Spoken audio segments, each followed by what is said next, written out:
As we continue our week-long discussions on freedom of expression, imagination, and the resilience of democracy, we are pleased this morning to be joined by psychologist Pamela Paresky.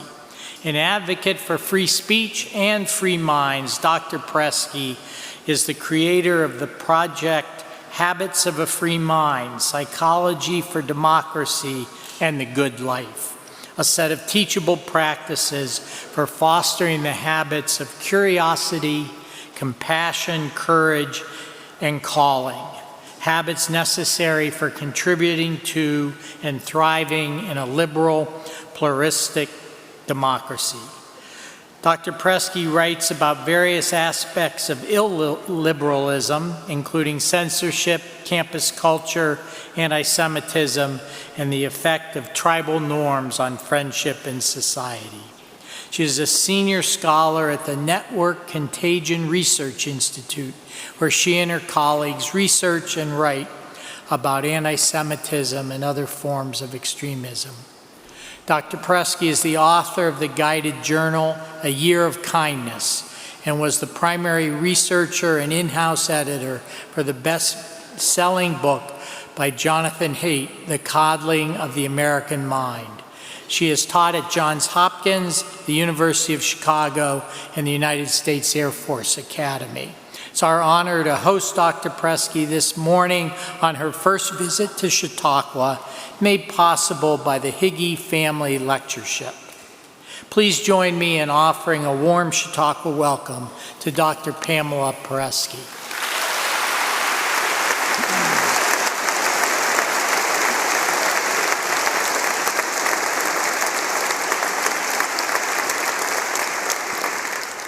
Thank you. Thank you, Jeff, for that very kind introduction. And I have to thank Jordan and Rachel for taking such good care of me. And thank all of you for spending this morning with me. As Jeff mentioned, I'm a psychologist. I started my career with a focus on marriage counseling. And then my doctoral research was about happiness, including a concept known as flow, which I looked at in marriage. I mention this because my talk is about current obstacles to a flourishing liberal democracy and what we can and must do to overcome them. But I don't see those obstacles as fundamentally about policies. I see them as a matter of habits. And the habits necessary for a flourishing liberal democracy are some of the same habits necessary for a happy marriage.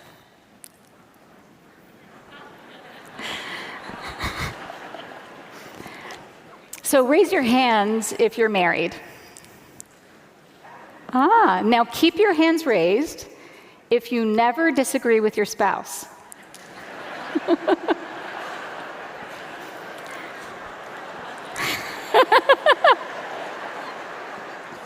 Excellent. That's a good sign. It means you're still speaking to each other. In all seriousness, one thing that's not an indication of a bad marriage is arguing. In fact, marital disagreements are a good thing. First of all, no matter which one of you is wrong or how wrong you are, when you have decisions to make, two heads are better than one.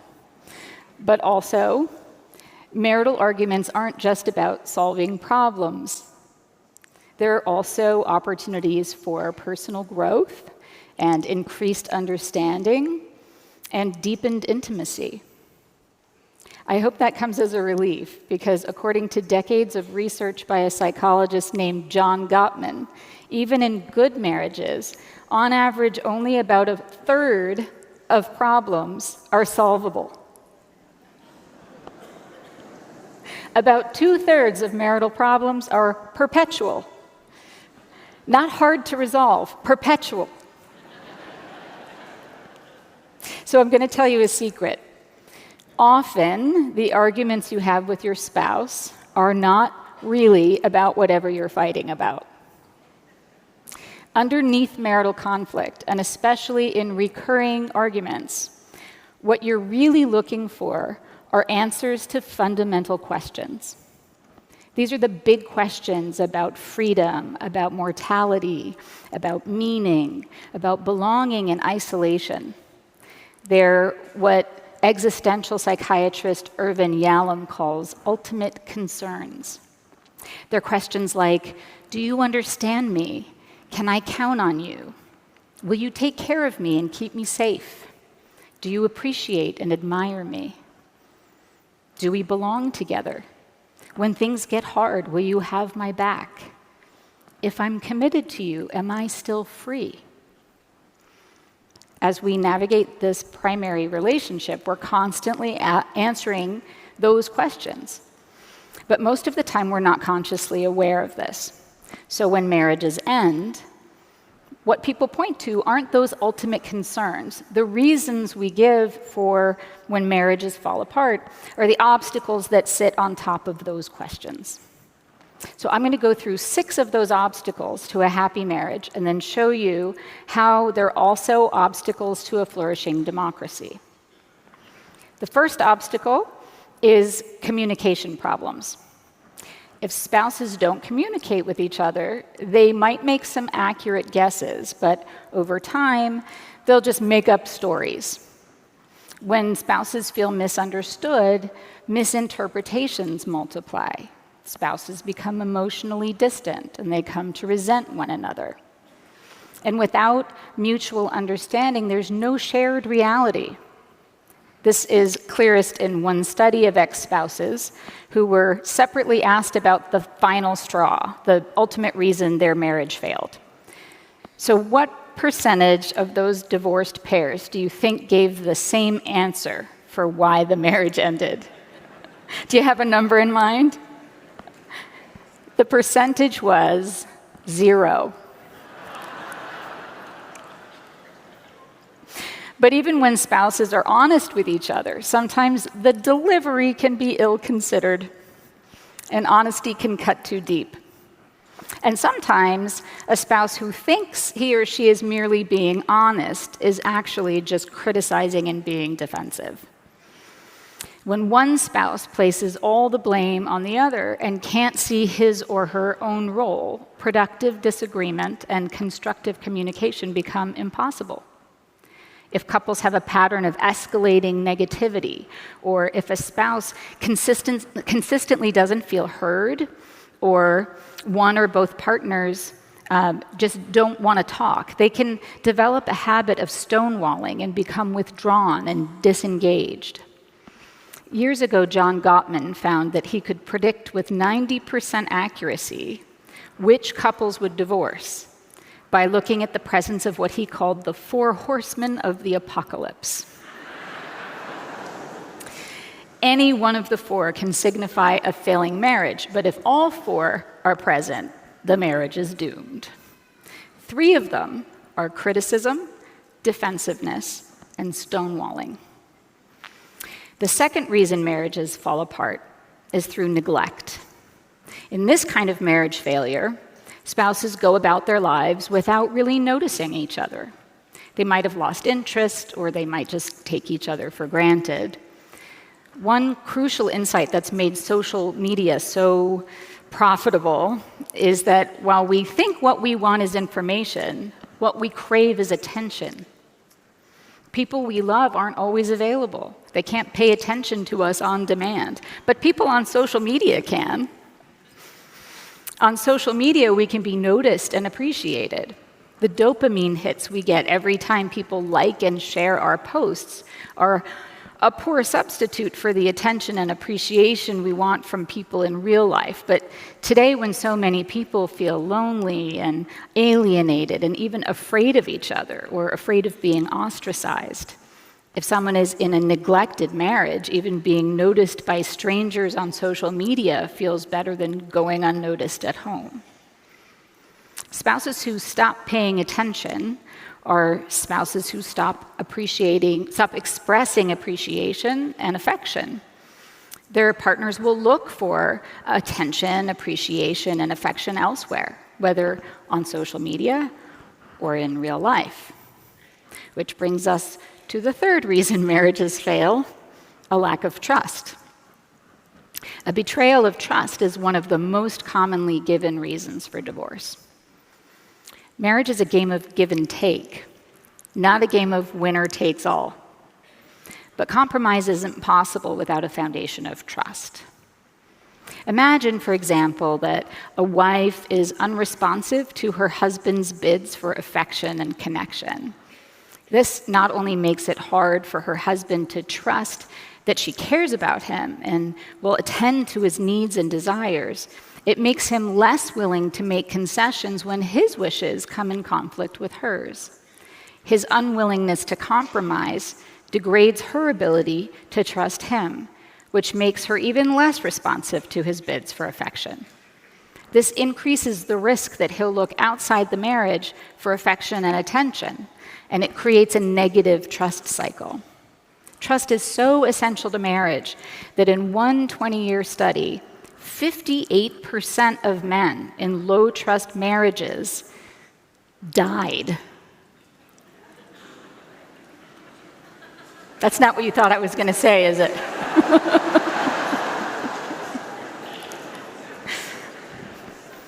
I dug a little deeper into that study, and I found that when wives didn't trust their husbands, the husbands had higher blood pressure. So that could explain the death rate. But the cause of death wasn't reported. So if the wives in low-trust marriages caught their husbands cheating, that could have been the cause of death. The fourth common reason people say their marriage has failed is a lack of intimacy and affection. Emotional intimacy is a profound revelation of self. When paired with physical intimacy, it creates a bond that's not like any other kind of human connection. There's a reason the Bible refers to sexual intimacy as a kind of knowing. But even when intimate relationships go well, they include pain. When people aren't willing to be vulnerable, when they're unwilling to risk being hurt or being authentically known, intimacy isn't possible. When a marriage lacks intimacy, it can succumb to what's called negative sentiment override. That's when the spouse's positive qualities are hard to remember. What immediately comes to mind are resentments, disappointments, and flaws. Instead of looking forward to a future together, spouses look back with regret.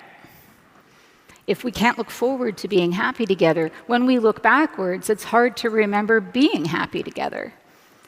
In unhappy marriages, spouses can have a hard time reconstructing the positive feelings they had in the early days and can even forget what made them fall in love in the first place.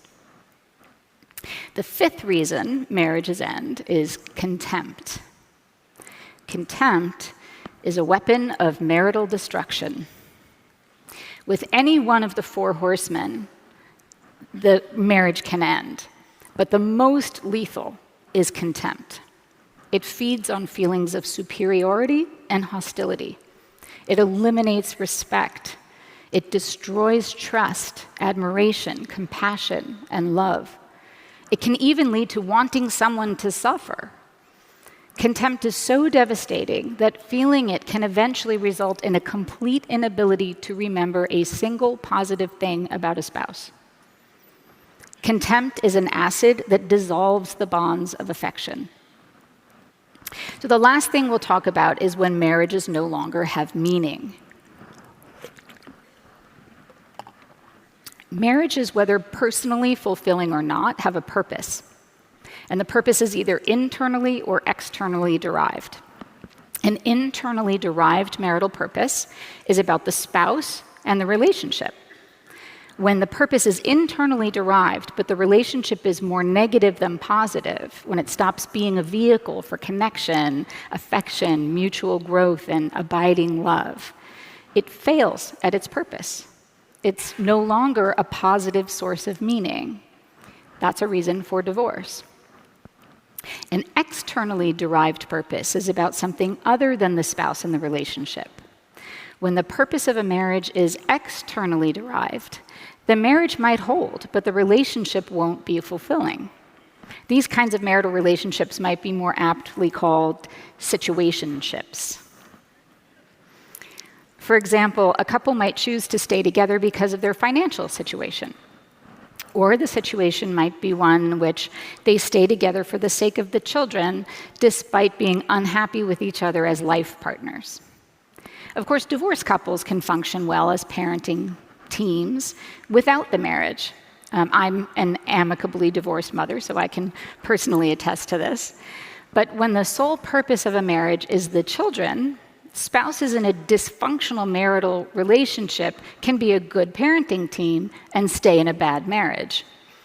When it's children who give meaning to a marriage, the parents can keep that marriage together for a long time, even without love, affection, trust, or intimate communication. But if the meaning of a marriage isn't derived from an intimate connection, and if a profound mutual love is not what tethers them to the marriage, they can eventually come to see each other as obstacles to freedom.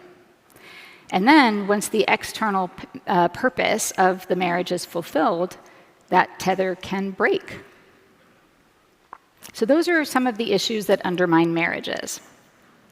So now let's look at how those same 6 issues undermine democracy. We'll start with communication. Just like disagreements between spouses are a good thing, disagreement is absolutely essential to democracy. We need people who see things differently to show us what we're missing, to help us hone our arguments, and to provide a stone for sharpening our points. But if we don't communicate with those who think differently, we can't benefit from their perspective.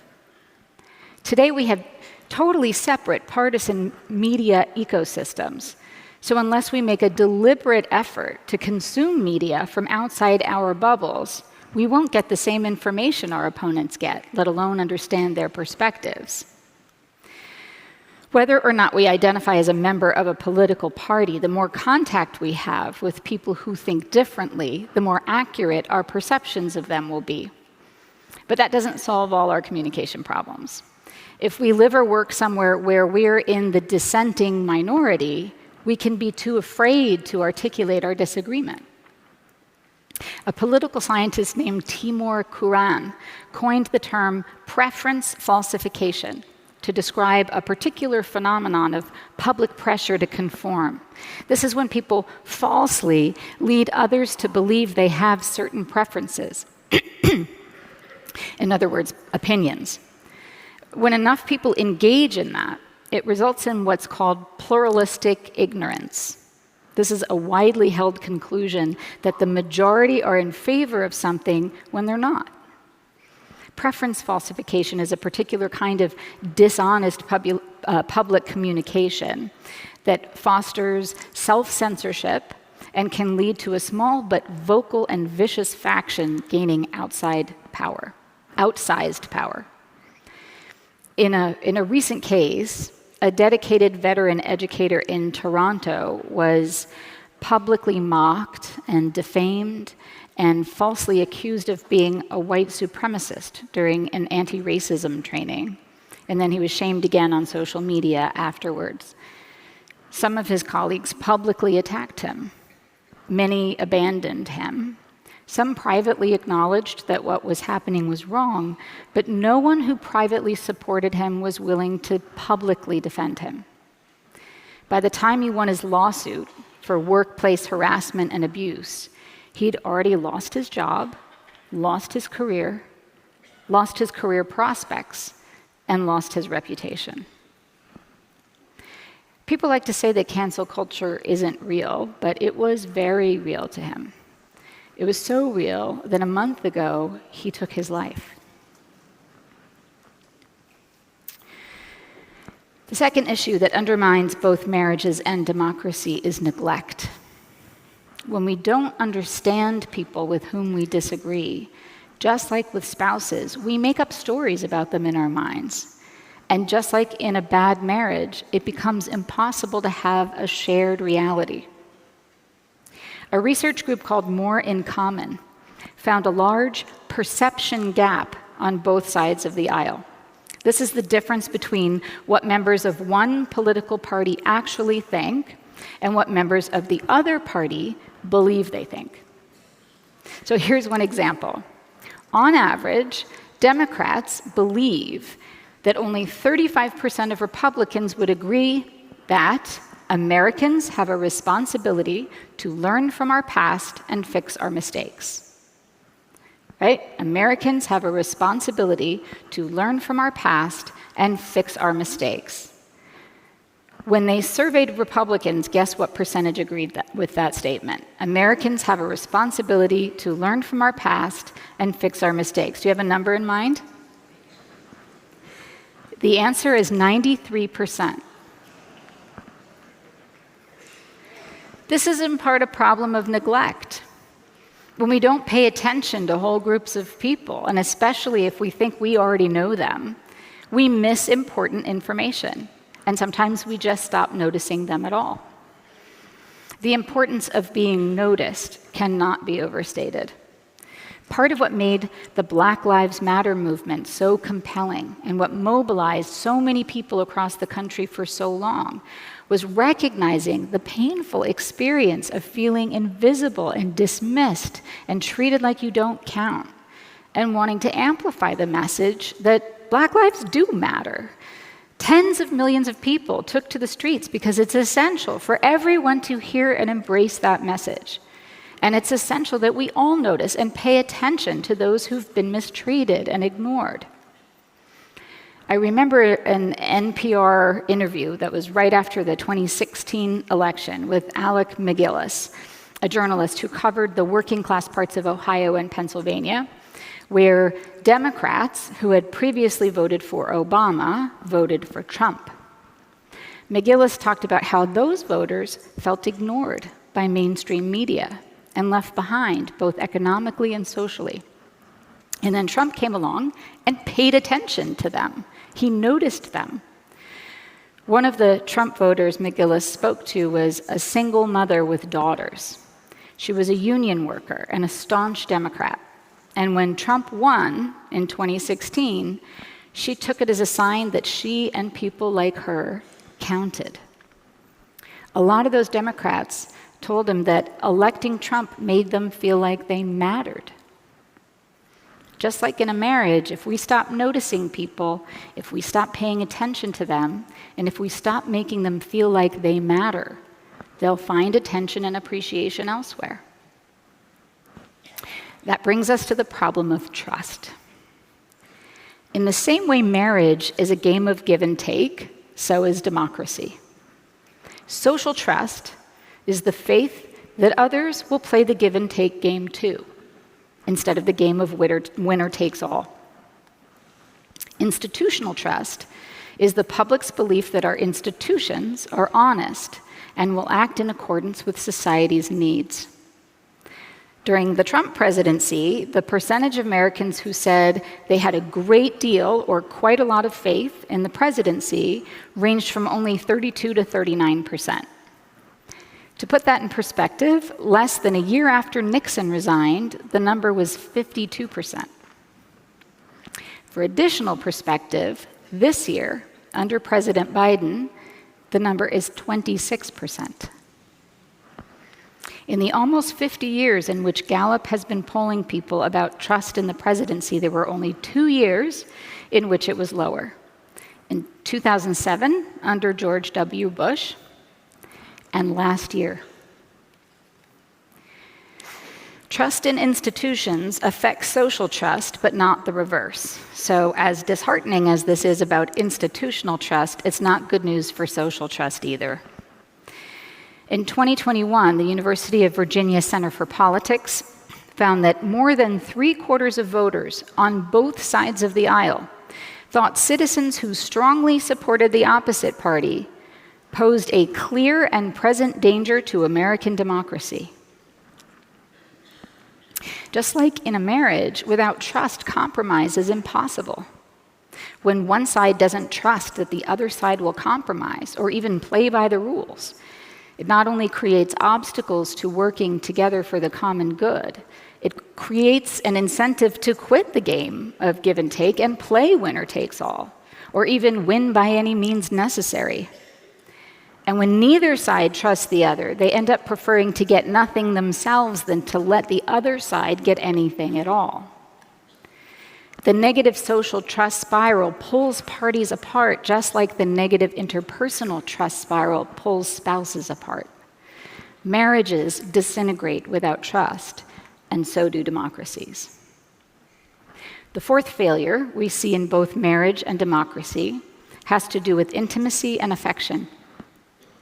So I'm using intimacy here as a stand-in for authentic knowledge, and affection for how warmly we feel toward political opponents or people with whom we disagree. Affective polarization is the tendency for partisans to dislike and distrust those in the other party, and it's been growing for decades. Increasingly, political parties have become coalitions of strongly held identities. Democrats tend to be college-educated, urban or suburban, and a mix of ethnicities. Republicans skew older, more male, more white, and more religious. This summer, you heard from Robbie George and Cornel West, and on Friday, Karl Rove and David Axelrod will share this stage.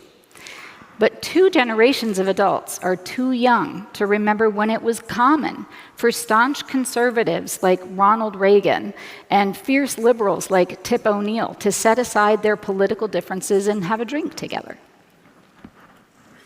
And now we all overestimate the extent of extremism in the opposing party. The UVA Center for Politics found that 56% of Biden voters think there's no real difference between Republicans and fascists. I see someone here who agrees.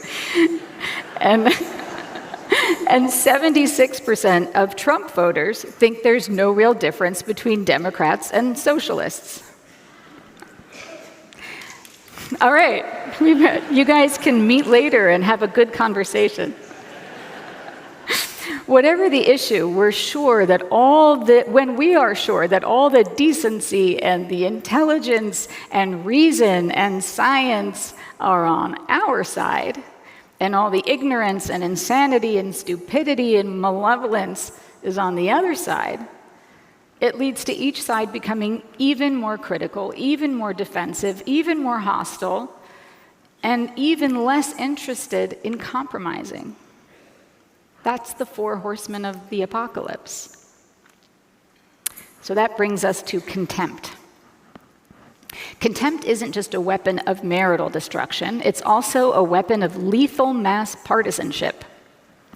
That's the title of a 2019 study, which found that 15% of Republicans and 20% of Democrats believed the country would be better off if large numbers of opposing partisans just died.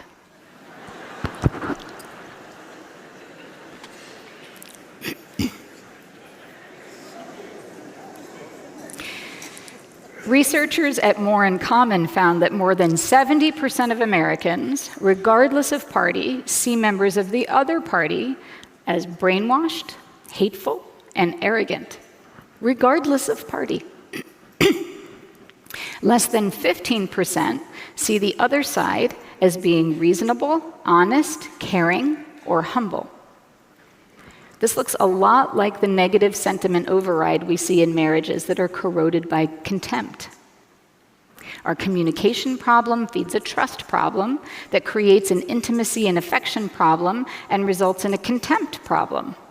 In democracy, as in marriage, contempt is an acid that dissolves the bonds of affection. Regardless of which side we're on, we've come to see the other side as so illegitimate that working together seems not merely pointless, but morally repugnant. The final issue we'll look at is a crisis of meaning. In our democracy, the purpose of the relationship between Democrats and Republicans is either internally or externally derived. If it's internally derived, we see opposing partisans and their arguments as valuable. If it's externally derived, we don't see their value and probably don't even care much for them. But the situation requires the relationship. When the purpose is externally derived, just as spouses can come to see each other as obstacles to their freedom, we can come to see our ideological opponents as an obstacle to our freedom. When that happens, and being tethered together isn't meaningful, just like with divorcing couples, a positive future together becomes unimaginable.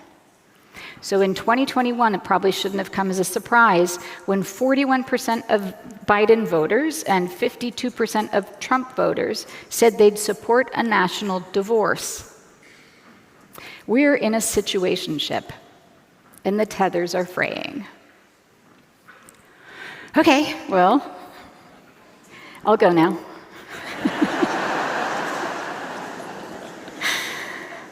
The good news is that I started with the bad news. So I'm going to come back one more time to those ultimate concerns that underline both marital and political conflict. Being understood, trusting that you'll be kept safe and won't be abandoned, feeling appreciated and admired, having someone to defend you when you feel attacked, feeling like you matter and you belong, and navigating the tension between being responsible and being free. Those are all essential to flourishing for both marriage and democracy. And whether in marriage or democracy, success involves recognizing that we share common goals. We just have different views about how to achieve them. The issues we have within our own political tribe are often a failure of speaking. We don't allow our tribe to genuinely know us because we're worried we'll lose their affection. This requires strengthening the habits of candor and courage. When we avoid those who aren't in our political tribe, our issue is often a failure of listening. We don't allow ourselves to genuinely know the other tribe, which leads to a lack of affection. This requires strengthening the habits of curiosity and compassion. And when our lack of trust results in an inability to accept dissent or disagreement, especially when cooperating feels like a moral transgression, this requires the habits of compromise and a sense of calling. Each of these habits is part virtue, part action, and part mantra. Aristotle said, virtues come about as a result of habit. We become virtuous by acting virtuous. Mantra is a Sanskrit word that means a thought behind speech or action. Each mantra I'll share with you animates the action that reinforces the habit, and each mantra is related to one of those underlying questions. So let's look at the habits of a free mind, and we'll do a quick exercise, okay? All right. The first habit of a free mind is candor. Candor's mantra is, here's what I really think. Both marriages and democracy require candor with consideration. I say consideration because consideration allows you to choose your words with care, but it doesn't give you an excuse to hide. You still have to say what you really think, even if it might result in someone feeling upset or offended. But you're not saying things that are ad hominem. When we develop the habit of candor, in a good marriage, we attack problems, not spouses. In a flourishing democracy, we attack ideas, not people. When someone's character is unfairly maligned, we defend their reputation.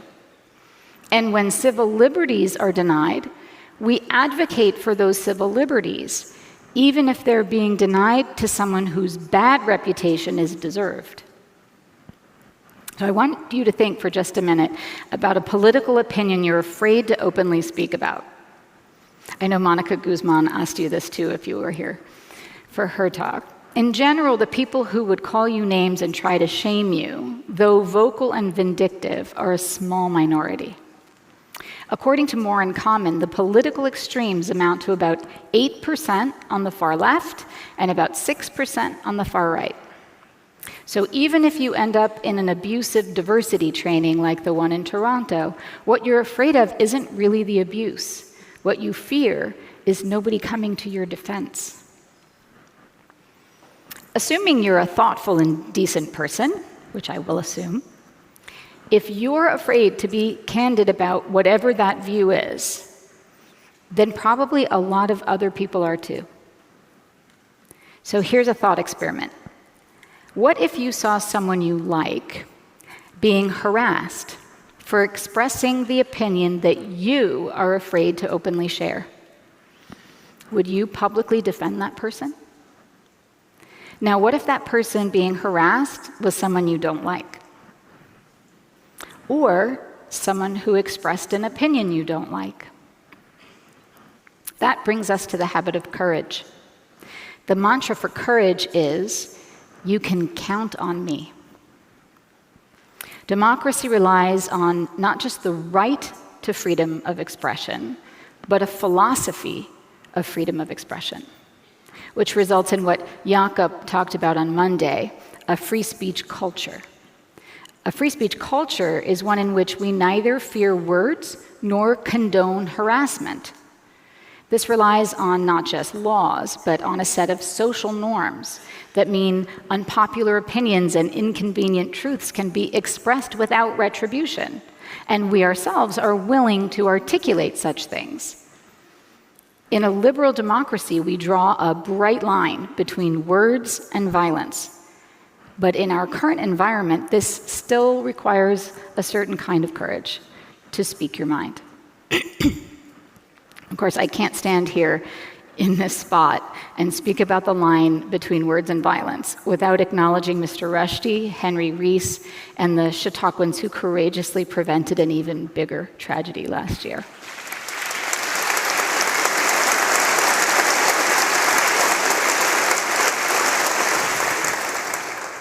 It's a testament to President Mark Hill and to the mission of the Chautauqua Institution and to the strength of the community all of you have built together that 1 year later, we're here for a week of sessions about freedom of speech.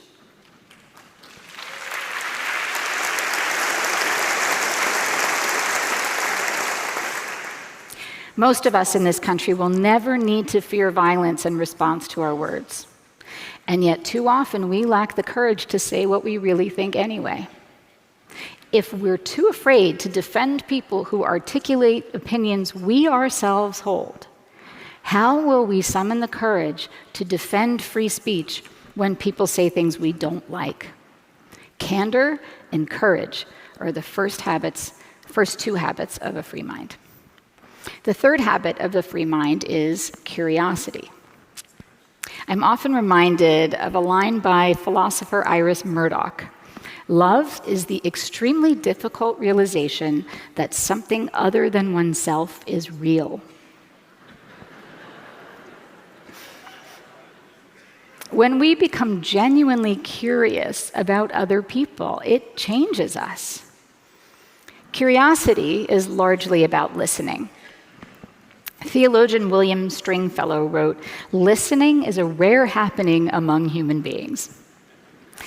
You cannot listen to the word another is speaking if you're preoccupied with your appearance or impressing the other, or if you're trying to decide what you're going to say when the other stops talking, or if you're debating about or if you're debating about whether the word being spoken is true or relevant or agreeable. Such matters may have their place, but only after listening to the word as the word is being uttered. Listening, he wrote, is a primitive act of love. It always strikes me that there are public speaking courses in high school and college, but there are no public listening courses.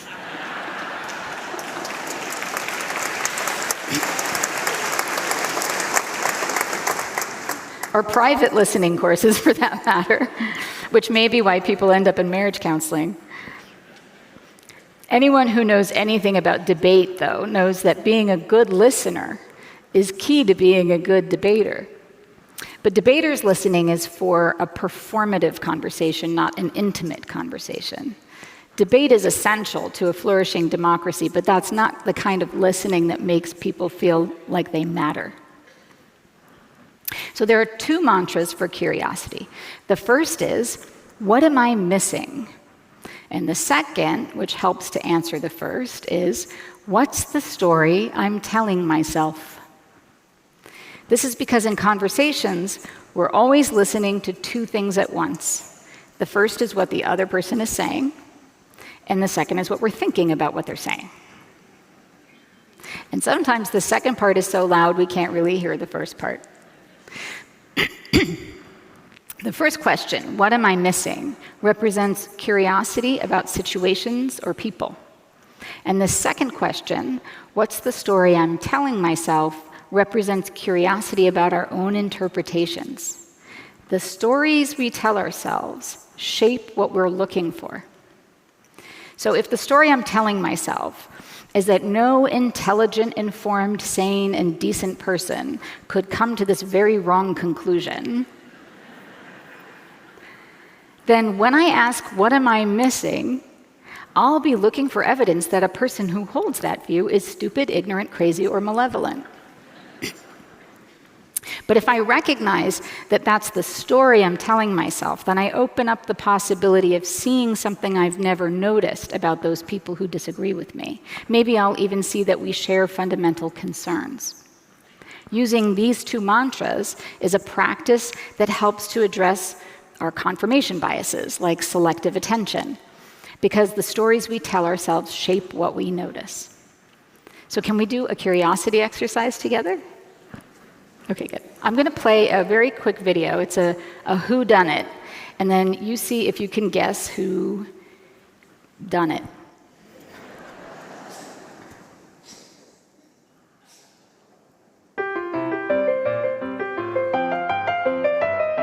Clearly, somebody in this room murdered Lord Smythe, who, at precisely 3:34 this afternoon, was brutally bludgeoned to death with a blunt instrument. I want each of you to tell me your whereabouts at precisely the time that this dastardly deed took place.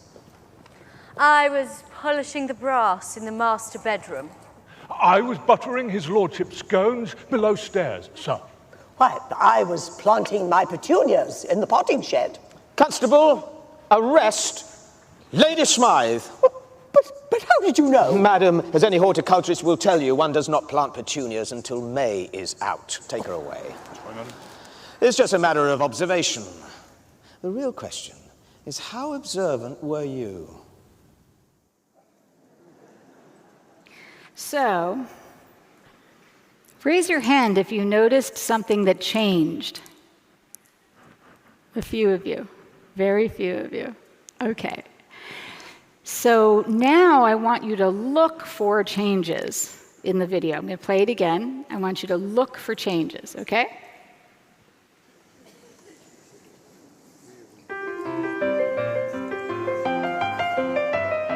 Clearly, somebody in this room murdered Lord Smythe, who, at precisely 3:34 this afternoon, was brutally bludgeoned to death with a blunt instrument. I want each of you to tell me your whereabouts at precisely the time that this dastardly deed took place. I was polishing the brass in the master bedroom. I was buttering his lordship's scones below stairs, sir. Why, I was planting my petunias in the potting shed. Constable, arrest Lady Smythe. But how did you know? Madam, as any horticulturist will tell you, one does not plant petunias until May is out. Take her away. That's right, madam. It's just a matter of observation. The real question is, how observant were you? So now how many, raise your hand if you notice something. Right, now just about all of you. Raise your hand if you noticed more than 2 changes. Raise your hand if you noticed more than 5. Raise your hand if you noticed more than 10. Nobody? Let's see what those changes are. The real question is, how observant were you?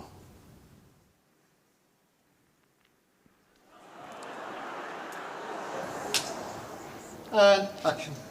Clearly, somebody in this room murdered Lord Smythe, who, at precisely 3:34 this afternoon, was brutally bludgeoned to death with a blunt instrument. I want each of you to tell me your whereabouts at precisely the time that this dastardly deed took place. I was polishing the brass in the master bedroom.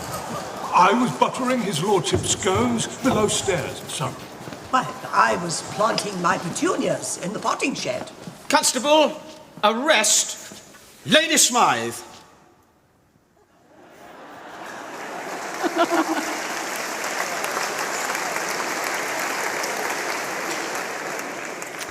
So now you see how easy it is to miss what you're not looking for. Right? You miss things with your own eyes because you weren't looking for them, and you even miss things when you were looking for them. Imagine what else we miss, whether in relationships or politics, because we're not looking for them. Curiosity and courage. Okay, the fourth habit of the free mind is compromise. The mantra for compromise is "you can trust me." In good marriages, each spouse can trust that the other will be responsive to their needs even when they disagree.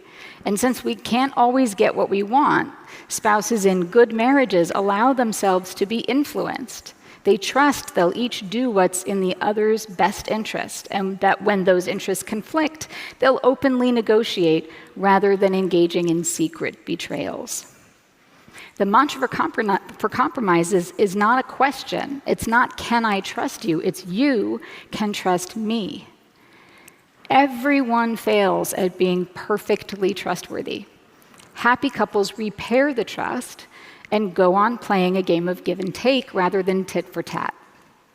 In our democracy, we only break the cycle of affective polarization and social distrust with repair rather than resistance. By being trustworthy, by seeking compromise rather than trying to win at all costs, by tolerating people and views we dislike, by refusing to participate in defamation campaigns, and by publicly defending targets even if we don't share their views. So that brings us to the fifth habit of a free mind, compassion. Compassion is the opposite of contempt. Contempt sends messages of inferiority and worthlessness. Compassion relies on our common humanity. Buddhists use the term loving kindness for an attitude toward happiness, but I'm using the term compassion to denote a desire for others to be happy and free from suffering. Compassion is a habit that loosens our attachment to tribal demands. And tribal demands prepare our minds for war. Compassion frees us to focus on civic demands like forgiveness, tolerance, community, and freedom of expression. Good marriages require forgiveness, but it isn't as difficult to forgive in flourishing marriages as it is in failing ones, because spouses trust each other. And they experience positive sentiment override. They even have mutual positive illusions. In each spouse's mind, the partner's virtues loom large and their faults are minimized. And some faults that are even found endearing. In these marriages, spouses actually become like that better self the partner sees. And positive illusions are a predictor of a relationship's longevity. So it turns out that love isn't blind, it's farsighted.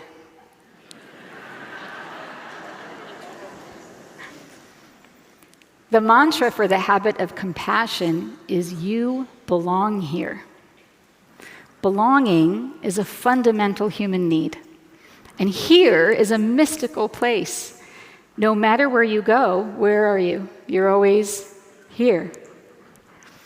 Our sense of here can be so small that that person sitting next to you can be there.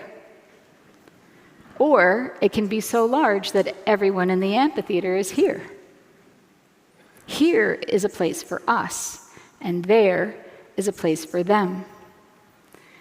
In a flourishing democracy, when we say "you belong here," here is like what civil rights activist Pauli Murray meant when she said, "When my brothers try to draw a circle to exclude me, I shall draw a larger circle to include them." So now we've come to the sixth habit, the habit of calling. I remember reading a poll more than 20 years ago with a question like, if you could ask God one thing, what would it be? The most frequent response had to do with purpose. Another way to talk about a purpose is a calling. Sometimes when we think of a calling, we think of it as a career, but that's just because work is something that provides meaning. A calling is a question, and how we lead our lives is the answer. The longest in-depth longitudinal study on human life found that in a good life, in a life worth living, what really matters is our relationships with other people.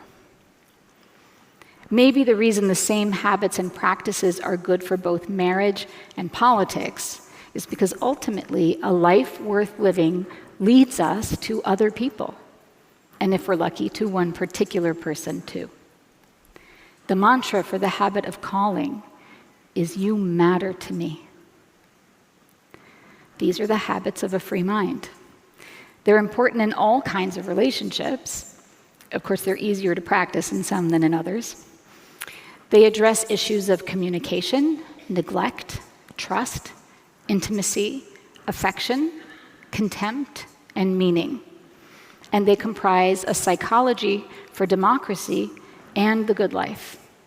They include speaking with candor, "Here's what I really think," having the courage to take risks, "You can count on me," approaching those with whom we disagree with curiosity and compassion, "What am I missing?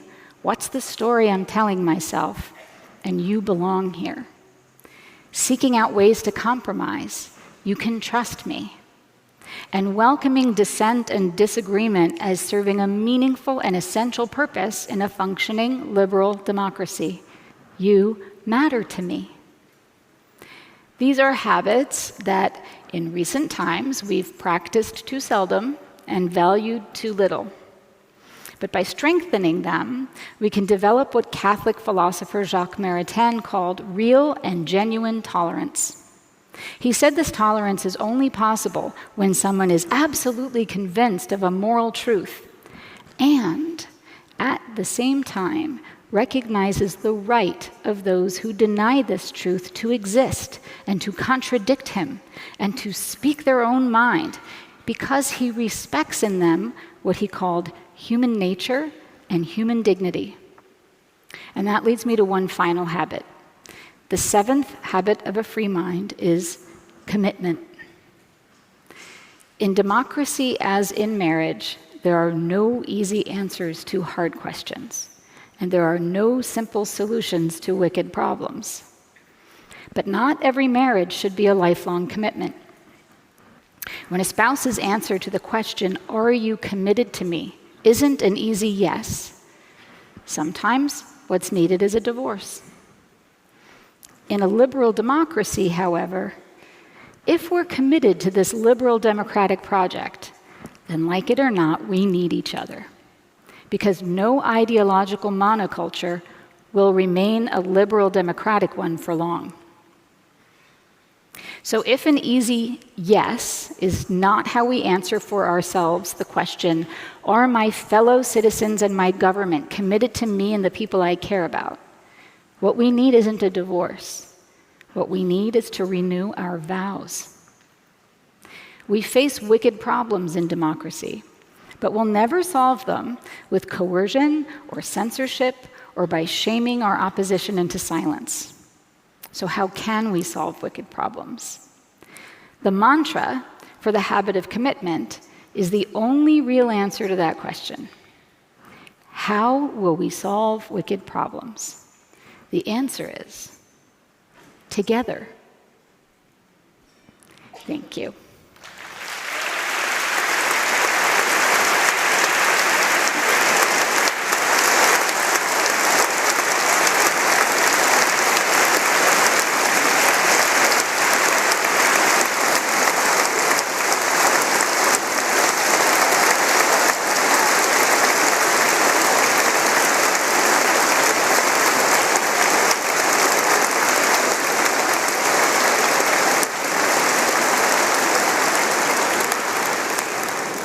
For those of you who are leaving for other programs, we ask that you do so quietly until you have left the amphitheater, out of respect for those staying behind as we transition to our question and answer period.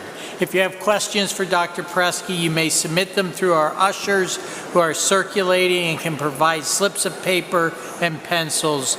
You may also submit questions online at questions.chq.org or on Twitter via the hashtag CHQ2023. And again, I would ask you to depart as quietly as possible. Successful marriages are based on shared values. Do Americans share the same values, in turn based on the same worldview? Do Americans share the same values based on the same worldview? Well, I think there are certain values that we share. I don't know that we all have the same worldview. But one of the things that's valuable about being in conversation with other people is to understand their worldview and how they come to the conclusions that they come to. Values are intention. So while we may all share values like liberty and equality, we may preference one over the other when they become in conflict. I don't know if that answers the question, but... Many Republicans and Democrats identify as such due to economic reasons, but actually hold moderate or even views more commonly associated with the other side. Where do they fit in, and how do we get them to speak up and moderate? I'm not sure I understand the first part of the statement about economic reasons for identifying as one or the other, but there is I think, an increasing dissatisfaction with the sort of polarized, partisan political scene. So people who identify as one or the other but don't adhere to the most extreme version, I think, are the majority of each party. And how do we get them to speak up? Well, that's the project, isn't it? Part of it is that's probably a lot of you. So, I hope that something that I said here might prompt you to be more vocal about your more moderate views and to talk about what you think in real terms with people that you identify as being in your political tribe. Is there any evidence to suggest that a lack of civic education contributes to neglect in our democracy?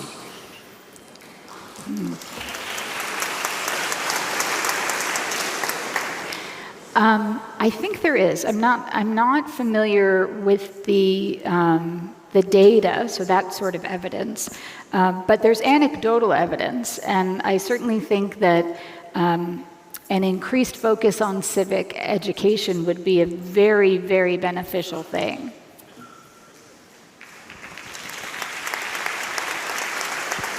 In fact, at Johns Hopkins, the president of Johns Hopkins, Ron Daniels, has a focus on that. And he wrote a book called What Universities Owe Democracy, which I highly recommend.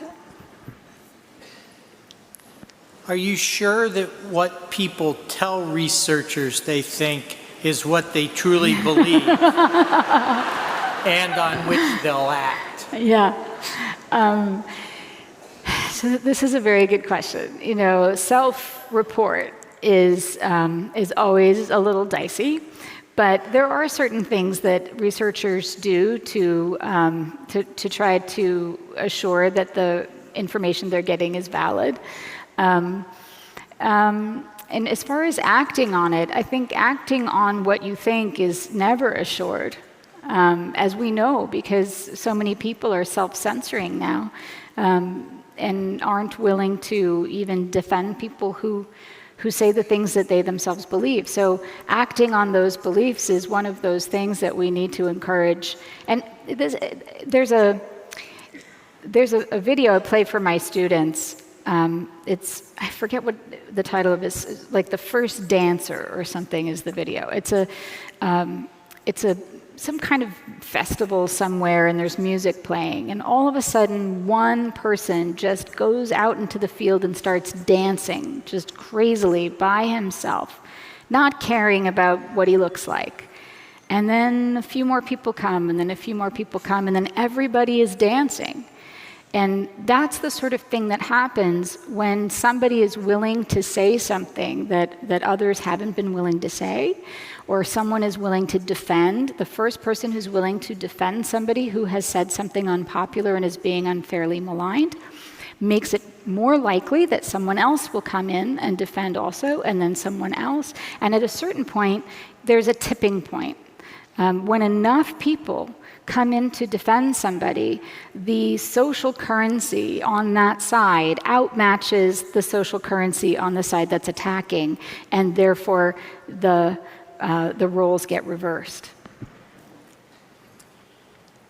I'd appreciate, the questioner asked, I'd appreciate your discussing the role of fear and the importance of being aware of one's fears that interfere with a free mind in marriage or democracy.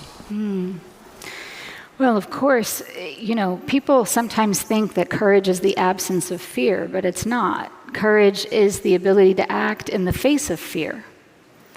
And so, of course, it's important to recognize your own fears and to make some choices for yourself, to project yourself into the future and imagine. This is why people do role playing quite often, because when you start to imagine yourself behaving the way that you want to behave, you start to create a set of patterns, mental patterns, for behaving that way. If this person says this, what will I say? And it helps to overcome that fear to have practice. How can we have open conversations when some defend their openness on religious beliefs? How can we have, I'm not sure I understand how some defend their openness? When some depend their openness on religious belief. Oh, so they're limited by their religious belief. Well, that's the thing about Jacques Maritain's quote, that the openness doesn't need to be, you don't always need to be open to being wrong. I mean, that's like graduate level. But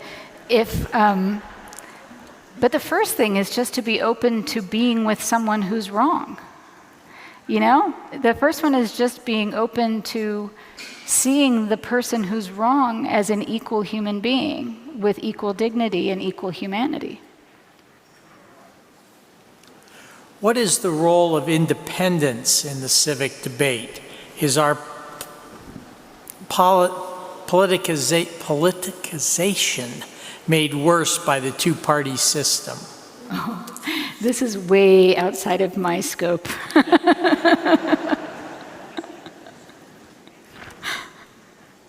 What compromise do you advocate with white supremacists or with anti-Semites? That's a good question. Okay.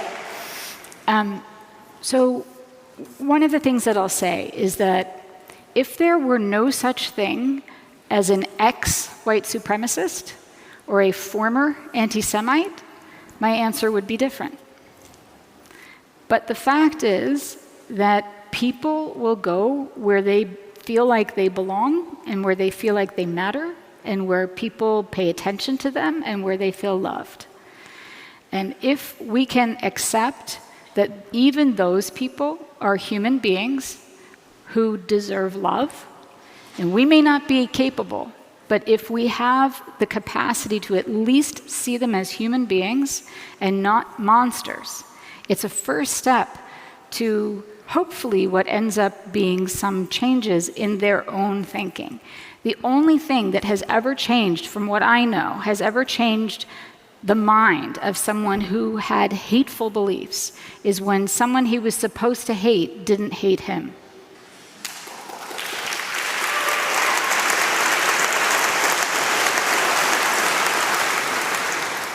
if we want people to speak up, what is the forum for the conversation? Well, I would say the first forum for the conversation is one-on-one. Right? When you have a friend with whom you disagree, you know, C.S. Lewis said, there are friends he called second friends. And this is a very important friend to have. A second friend is a person who disagrees with you about everything. And what he says is, he's read all the right books, but he's got the wrong thing out of everyone. And he says, it's as if he spoke your language, but mispronounced it. So when you have a friend, someone you love and respect, who you think is wrong, that's the place to start.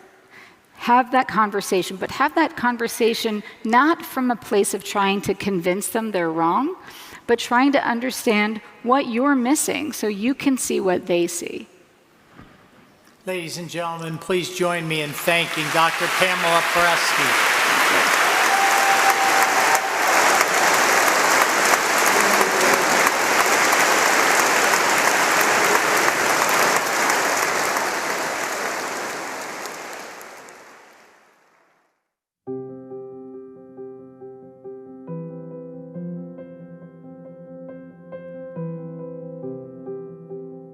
CHQ Assembly is made possible through the collaboration and innovation of Chautauqua Institution's full-time and part-time staff, seasonal staff, and many volunteers, as well as participants like you, whose engagement, gifts, and subscriptions sustain our mission.